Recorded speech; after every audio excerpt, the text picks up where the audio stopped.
वंचित बहुजन आघाडीचे उमेदवार माधवराव वैद्य यांनी हर्शी येथील महादेव देवस्थान येथे प्रचाराचा नारळ वाढवून प्रचाराला सुरुवात केली आहे। पुसद तालुक्यातील शेलू सर्कलमध्ये वंचित बहुजन आघाडीचे उमेदवार माधवराव वैद्य साहेब यांनी हर्शी येथील महादेवाचे जागृत देवस्थान इथं महादेवाचा अभिषेक करून प्रचाराला सुरुवात केली आहे। हजारो कार्यकर्ते यावेळेस उपस्थित होते। वंचित बहुजन आघाडीचे पदाधिकारी, आजी माजी कार्यकर्तेही उपस्थित होते।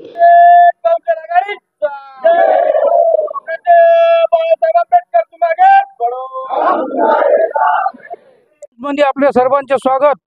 आपण आलेलो आहोत शेलू सर्कल जागृत देवस्थान महादेव हर्शी येथे, आणि इथे असा आशीर्वाद आहे ज्याची पहिली सभा त्याचा आमदार आज आलेले आहे आपल्या सोबत माधवराव वैद्य वंचित आघाडीचे उमेदवार।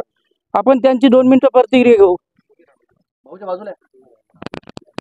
मी माधव रुक्माजी वैद्य वंचित बहुजन आघाडीचा अधिकृत उमेदवार आहे।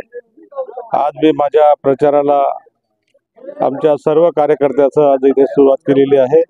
आज महादेव मंदिरामध्ये प्रचाराचा नारळ फोडून प्रचाराला आम्ही सुरुवात करत आहोत, आणि या निमित्ताने मी अशी ग्वाही देतो की या मतदारसंघाचे जे काही स्वरूप बघून आम्ही फेरफटका मारला असता असं लक्षात आलं की विकास नावाची कुठे वस्तू दिसत नाही आहे।